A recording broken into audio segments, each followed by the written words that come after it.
আরে বারে ভাই ভাই, দেশটা এখন রসতলে চলে গেছে। কেন বলছি এ কথা জানেন?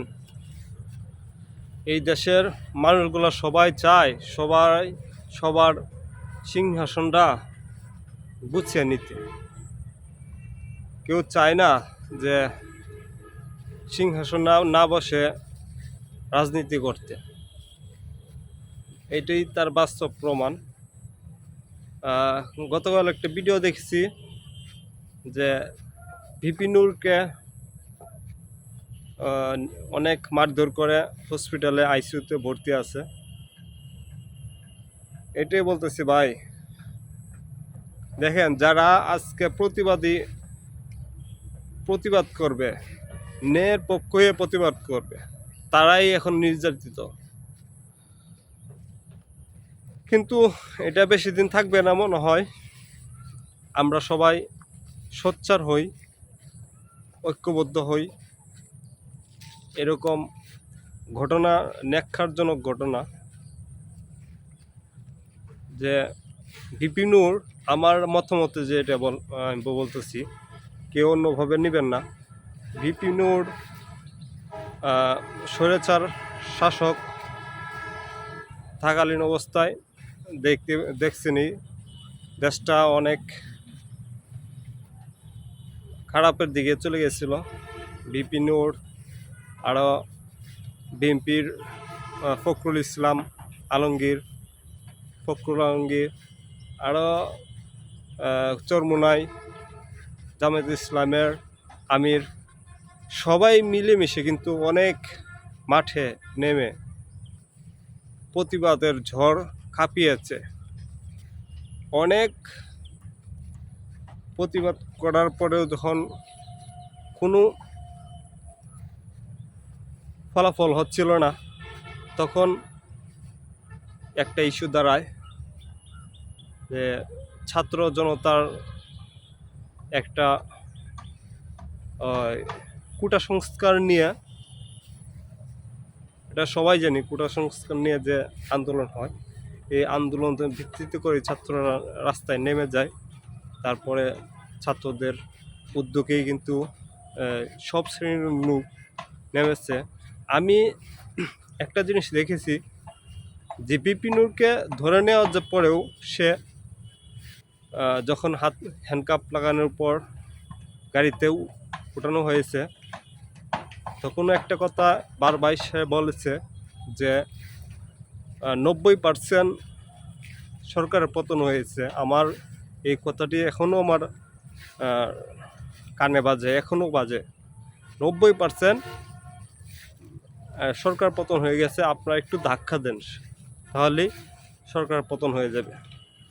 সে এত নির্যাতিত হয়েছে, এত মারধর খেয়েছে, তবুও কিন্তু সে প্রতিবাদের ঝড় থেমে রাখে নাই। তার অবদান অনেক। আর জামাত ইসলামের অবদান তো না বললে নয়।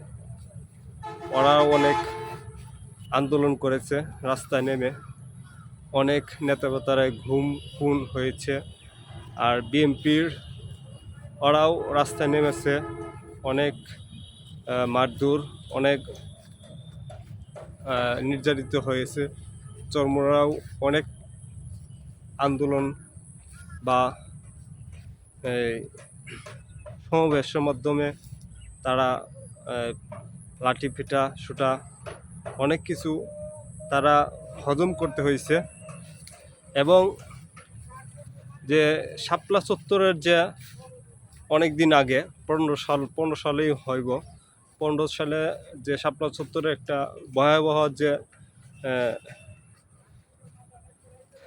ইসলামিক দলগুলা এখানে বিশাল বড় সমাবেশ হয়েছিল, ওইখানে যে তারা আন্দোলনের মধ্যে নিশিরাত্রে এই স্বৈরশাসক তার ক্যাডার বাহিনী দিয়ে যে একটা অস্থিরতা সৃষ্টি করেছে এবং গুম করেছে অনেক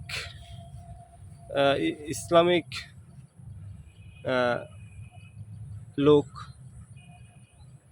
এবং মোল্লা মুন্সি এবং সাধারণ জনগণও এখানে আসিল, তাদেরকে গুম করা হয়েছে, হত্যা করার মাধ্যমে করা হয়েছে, এটা তো সবাই জানি। তারপরেও আন্দোলন কিন্তু চলমান ছিল বিদায় সরকার পতন হয়েছে। সরকার পতনের পর এখনও কিন্তু আমরা নিজেদের যে সিংহাসন পাওয়ার আশায় বা সিংহাসন পাওয়ার জন্য যে আমাদের এখনও কিন্তু আমরা একত্রিত ঐক্যবদ্ধ হয় নাই। হ্যাঁ, আরে ভাই, আমরা যদি দেশটাকে নতুন করে একটা বাংলাদেশ গড়তে চাই, তাহলে আমাদের সবাই একত্রিত হয়ে কাজ করতে হবে, ঐক্যবদ্ধ হয়ে কাজ করতে হবে। আমরা এখানে হিংসা বিদ্বেষ না করে আমি মনে করি সব ইসলামিক দল এক হয়ে আসেন, আমরা নতুন বাংলাদেশ গড়ার স্বপ্ন দেখি, নতুন বাংলাদেশ গড়ার স্বপ্ন দেখি, নতুন প্রজন্মকে এগিয়ে নেওয়ার জন্য তাদেরকে উৎসাহ দিই, তাহলেই সোনার বাংলাদেশটা গড়বে, সোনার বাংলাদেশে সোনার মানুষ হবে। সবাই ভালো থাকবেন, সুস্থ থাকবেন।